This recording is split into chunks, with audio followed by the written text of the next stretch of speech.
Don't you lose sight of what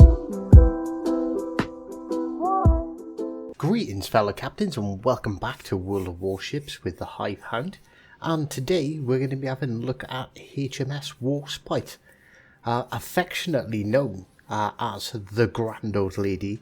HMS Warspite held more battle honours than any other British ship ever, and more battles than any other warship during World War II.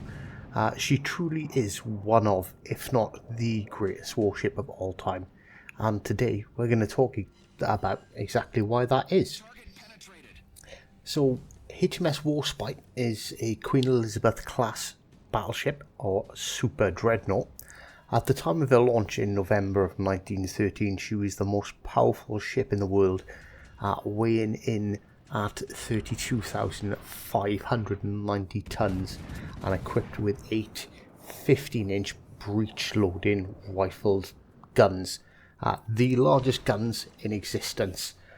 She also had a secondary armament of 14 6-inch guns, along with a fairly substantial anti-aircraft battery. So the Warspite's first engagement and only engagement in World War I was during the Battle of Jutland, and in an attempt to avoid a collision with her sister ships, the Malian and Valiant, the Warspite's steering gear got jammed, causing her to complete 2 full turns and attracting a lot of fire from the German battle cruisers and the battleship Markanth. To save time, and rather than manoeuvre to get back into position, stop, reverse, the captain of the Warspite at the time, Edward Philpott, decided to maintain a course towards the German fleet. This diverted attention away from the critically damaged HMS Warrior, and obviously with the Warspite then taking their main focus of fire. The Warspite gained admiration from the Warrior's crew, who thought the Warspite's manoeuvres had been intentional and not due to the rudder being jammed. The Warspite truly showed how strong of a ship she was. She suffered 15 direct hits from the German fleet. She did lose 15 crew and a further 16 were wounded. But even after taking all that damage, under her own power, the mighty Warspite, the Grand Old Lady, sailed back to Rosyth for repairs. On her travels back, she then came under attack from the dreaded German U-boat. The U-boat missed all of its torpedoes that it had fired at the Warspite and disengaged after the Grand Old Lady tried to ram her.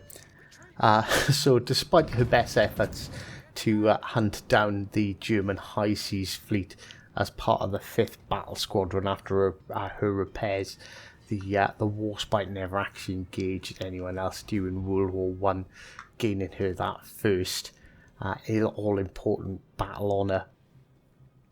So going ahead a couple of years then, and the Warspite went under a major refit between March of 1935 and March 1937. These include some major armour upgrades, the addition of a torpedo bulge, 6 new boilers that improved her power, speed and fuel efficiency. She originally had torpedo tubes that were removed to replace it with increased anti-aircraft firepower, and the superstructure went under some major changes, completely, essentially making it almost a new ship. So the 2 funnels were removed to replace with a single funnel from the boiler rooms. 2 cranes were added, an aircraft hangar, and the citadel structure was now including the conning tower as well, making the Warspite a true flagship, and also making it once again the most powerful ship on the seas at the time. So the Warspite's first task of World War II was to escort a convoy carrying fuel from Nova Scotia to the UK. She was diverted northwest in pursuit of the German battleships Scharnhorst and Gneisenauer, which had sunk the auxiliary cruiser, the Rahulpindi, north of the Faroe Islands, but failed to make contact. In April 1940, the Warspite started a voyage back to the Mediterranean when the Germans invaded Denmark and Norway.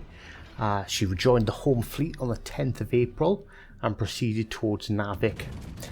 On the 13th of April, Vice Admiral William Whitworth hoisted his flag upon the Warspite and led herself and a team of 9 destroyers into the fords of Norway to neutralise a force of 8 German destroyers that had been trapped near the port of Narvik. A really interesting thing happened here. The Warspite launched one of his swordfish spotter planes, and whilst surveying the area, the swordfish spotted the German U-boat U-64 leaving one of the docks in the port.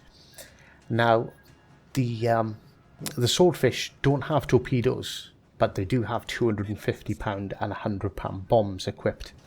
So after taking a very, very sharp dive towards the U-boat, the swordfish dropped its payload, and one of the 250-pound bombs actually destroyed the conning tower of the U-boat, causing it to instantly flood and sink. And the swordfish there was the first aircraft to sink a U-boat in war. The swordfish continued to provide accurate spotting and reporting for the rest of the early afternoon, which is arguably the most important thing that happened that day, giving the British fleet good intel. So the British destroyers opened fire on their counterparts, which were exhausted in their fuel and ammunition following the First Battle of Narvik, and all was sunk during the action. The Warspite herself destroyed the Eric's Connell with broadsides, and one of the commanders from the British destroyers famously said, "It sounded like a freight train. We had no idea what happened. We were frightened." The Warspite unloaded her 15-inch high explosive shells into that destroyer, and as you can expect, when 8 one-ton high explosive shells hit a lightly armoured ship, it simply ceases to exist. So the Warspite continued then to damage the Dether von Rudder, the Ehrengeist. The Devon von Rudder had to be scuttled, whilst the Ehrengeist was sunk in conjunction with the other destroyers. And the Second Battle of Narvik was considered a great success, particularly as this left the German fleet with a distinct lack of destroyers for the rest of the war. So the Grand Old Lady was then passed over to Admiral Cunningham, where she sailed for the Mediterranean, and it came into contact with the Regana Marina, the Italian Navy, when the Italians decided to join the war. As remember, people seem to forget, and it's always about the Germans. The Italians were actually in conjunction working with the Germans at the beginning of the war before they did change their mind and decide to step on over. So Cunningham set sail towards the front of the Italian Navy, and they met 30 miles from Punta Stilio, and the Battle of Cabarina on the 9th of July 1940. Initially, the Allied cruisers were armed with 6-inch guns, seen the 8-inch guns on the Italian heavy cruiser counterpart, and disengaged. Seeing that they were under pressure, Cunningham took the Warspite ahead to assist her cruisers. The Italian cruisers turned away under smoke when they spotted the battleship Warspite, while the battleships Giulio Caesar and Konig de Calver closed in on the Warspite and the Malin. Warspite, Malin, and before the Malin and Royal Sovereign, warships could catch up. During the battle, the Warspite achieved one of the longest range gunnery hits from moving ship to moving target in history, hitting the Julius Caesar at a range of approximately 24 kilometers. This is equal to the shot from the Scharnhorst, which hit the Glorious that we discussed in a previous video, and they were both approximately the same distance. So the hit the Julio Caesar's rear funnel and detonated inside it, blowing a hole nearly just over 6 meters across. While fragments started several fires, there was smoke was drawn into the boiler room, forcing 4 of its boilers to go offline. The operators couldn't breathe, which reduced the ship's speed down to 18 knots. Uncertain on how severe the damage was, the Italian Navy ordered the battleship to turn away in face of superior British numbers, with the Royal Sovereign and the Malin closing in. They successfully disengaged behind smoke screens laid by their destroyers. The destroyers and cruisers on both sides continued to shoot, but with the Malin and Sovereign coming to the range, the Italian fleet disengaged. The Regala Aeronautica, the Italian Air Force, sent over 125 aircraft to attack the ships over the next 3 hours, with no damage caused to the British fleet.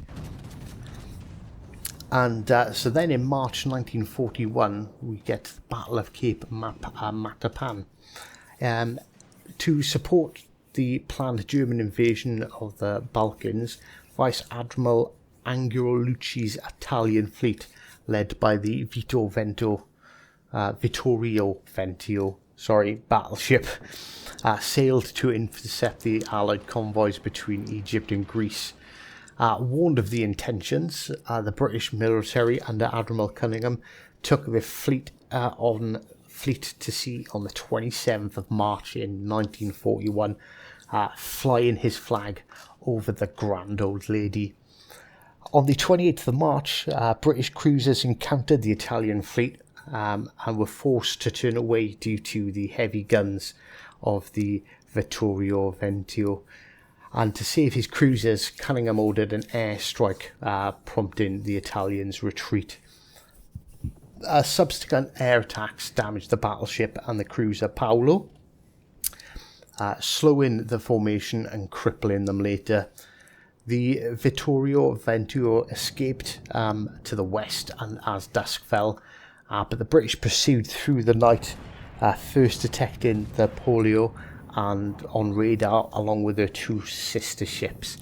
The Warspite, Valiant and Barham, all Queen Elizabeth class battleships, closed in on the unexpected Italian ships. Aided by searchlights, they destroyed the heavy cruiser Flume and Zaha and 2 other destroyers at point-blank range. The Polio was also sunk once her crew had been taken off. Having established air reconnaissance, the rest of the Italian fleet had escaped the clutches of the Warspite, who returned to Alexandria, then surviving air attacks from the Italians without taking any damage. The Warspite continued its campaign as a flagship in the Med and in the Indian Oceans over the next 4 years, before being called back to the UK to take part in the D-Day landings, the Battle of Brest and the Battle of Schedelt. I'm not too sure if I'm pronouncing that right, I'm not going to lie. After a career of 15 battle honours, the Warspite had travelled over 16,000 miles. Her guns were worn out, and the Admiralty had decided that her fate was to be scrapped.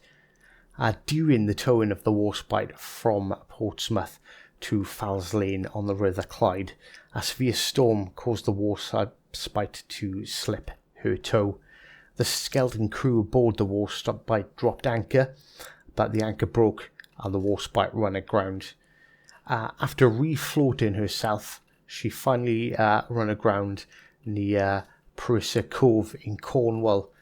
This led to the tale from the crew that the grand old lady made a desperate attempt to make a break from the North Sea rather than suffer her fate of being scrapped. So I could continue. I could continue to talk about the Warspite all day. It's an absolutely fantastic ship with a wonderful history, and I implore you all to check it out and obviously enjoy the ship. So thanks for sticking with us. Thanks for coming back for another one of my little history speeches, and take care until next time. Bye bye.